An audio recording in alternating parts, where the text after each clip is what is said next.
ಸುರಪುರ ತಾಲೂಕಿನ ಹದನೂರು ಗ್ರಾಮದ ರೈತಲಾಲ್ ಸಾಬ್ ದವಲ್ ಸಾಬ್ ಎನ್ನುವ ರೈತನ ಸರ್ವೆ ನಂಬರ್ 117ರ 2ರಲ್ಲಿರುವ ಪಹಣಿಯಲ್ಲಿ ಹೆಸರು ತಿದ್ದುಪಡಿಗೆ ಕಳೆದ 4 ವರ್ಷಗಳ ಹಿಂದೆ ಅರ್ಜಿ ಸಲ್ಲಿಸಿ ಹೈರಾಣಾಗಿ ತಹಶೀಲ್ ಕಚೇರಿಯಲ್ಲಿ ರಂಪಾಟ ಮಾಡಿರುವ ಘಟನೆ ಶುಕ್ರವಾರ ನಡೆದಿದೆ.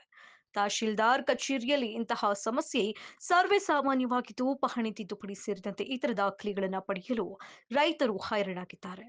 ದಾಖಲೆಗಳ ಬಗ್ಗೆ ಮಾಹಿತಿ ಸಮಯದಲ್ಲಿ ಕೆಲವು ಕರ್ನಾಟಕ ಮಂತ್ರಿಗಳು ಅವರ ಭಕ್ತರನ್ನು ಶ್ರೀಶೈಲಂ ದೇವಸ್ಥಾನ ದರ್ಶನ ಮಾಡಲು ಸಹಾಯ ಹಾಗೂ ವಸತಿ ಆಶ್ರಯಗಳ ನಿರ್ಮಾಣ, ಮಠಗಳ ಅನುಗ್ರಹದ ಅನುಮತಿ, ಅನ್ಯ ಸಂಬಂಧ ವಿಷಯಗಳು ಸಹಾಯ ಮಾಡಬೇಕಾಗಿ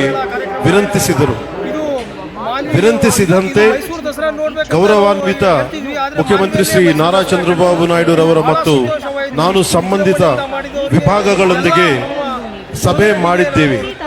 ಗೌರವಾನ್ವಿತ ಪ್ರಧಾನಮಂತ್ರಿ ಶ್ರೀ ನರೇಂದ್ರ ಮೋದಿಜಿ ಅವರ ನೇತೃತ್ವದಲ್ಲಿ ಕೇಂದ್ರ ಸರ್ಕಾರ ಸಹಾಯದೊಂದಿಗೆ ನಮ್ಮ ಪ್ರೀತಿಯ ಕರ್ನಾಟಕ ಜನರಿಗೆ ಈ ಸಮಸ್ಯೆಗಳನ್ನು ಸುಲಭವಾಗಿಸುವ ಕಾರ್ಯದಲ್ಲಿದ್ದೇವೆ. ಈ ವೇದಿಕೆ ಮೂಲಕ ನಾನು ಹೇಳಬೇಕೆಂದು ಇಷ್ಟಪಡುವುದೇನೆಂದರೆ, ಕಲೆ ಮತ್ತು ಸಂಸ್ಕೃತಿ ನಮ್ಮನ್ನು ಒಂದುಗೂಡಿಸಬೇಕು, ಹೊರತು ಬೇರೆ ಮಾಡಬಾರದು.